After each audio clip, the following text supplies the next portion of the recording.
When Rome fell, it changed all of Europe. The Western Roman Empire fell apart in the 4th century.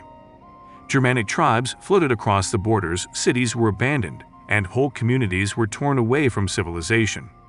After Rome fell, Europe got a new start on the ruins of its glittering past. After Rome fell, the British had to fight for their own safety. The Roman emperor's message to his people in Britain was clear and ominous. You Brits need to defend yourselves now. For months, the British asked Rome to send troops to protect the northern province from the barbarians who were moving in. It was the year 410, and the people of Britain had been living under Roman rule and protection for almost 350 years. But it was over now. Emperor Honorius said that the last soldiers would be sent home right away, because they had been told to do so in every other Roman province in the west, and no one was going to take their place. Soon after, the last Roman galleys could no longer be seen on the horizon by the Britons. They were just left alone. The fall of Rome was caused by looting. At the start of the 4th century, the Roman Empire was having trouble staying alive. Germanic tribes had been a threat to the northern borders for a very long time. When a large army of Germanic Goths headed for Italy in 401, things went wrong. In a last-ditch effort to stop the threat, the Romans pulled their legions out of the provinces. But it didn't work.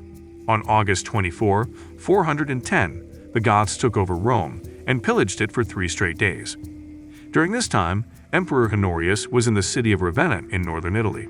The emperor, who was not very smart, liked pigeons, and had named one Roma. So the story goes, when he got the message that Rome had fallen, he thought it meant the bird. Honorius calmed down when he realized that the servants were talking about the city and not the pigeon. Soon after, the Goths left Rome, but now other Germanic tribes were flooding in from the northeast through the empire's unprotected borders. It was getting darker. People left their cities behind. Britannia was the most remote part of the empire. Here in the far north, the Romans had made a small copy of Rome. There were beautiful villas, temples made of marble, and public baths with hot water in and around the cities of the country. On the cobblestone streets, Romans and Britons walked in tunics and cloaks, but they had to wear woolen socks over their sandals because it was so cold. Other than that, Italy was just like home. When the Romans left Britain in 410, Roman-British society fell apart. Along with the legions, the Roman government that had kept peace and order also went away. Things got even worse when trade with the continent stopped. Because of this, no one could afford to live in the villas anymore, and they slowly started to fall apart. In the cities, the water pipes to the sewers and public baths were clogged because no one knew how to take care of the large, technologically advanced buildings. Also, everything points to the fact that there was no law and order left, and that violent anarchy took its place. At last, it seems like the people gave up and ran away to the countryside. Around the year 420, all of Britain's cities, big and small, were gone. This was only 10 years after the Romans left the province. The remains of the city of York were turned into a bog in the 4th century, according to excavations. From then on, only wild animals lived in the streets and buildings that were overgrown with weeds and falling apart. It would be more than 700 years before the country had buildings as big as the basilicas and legion forts built by the Romans. So when Angles and Saxons from northern Germany moved into the country a few decades later, Britannia was just a shadow of what it used to be. After Rome fell, the people were hunted. Before, the Roman government made sure that the people of the provinces were safe. But when the Roman soldiers left, criminal gangs and hostile tribes were free to attack the people who lived there. A modern account of the life of Saint Severinus, who lived in the province of Noricum in what is now Austria, says that he told the warden of the local abbey church not to leave because the roads were dangerous. Still, the warden and a priest chose to leave. Right away, the barbarians captured him and the priest and took them across the Danube.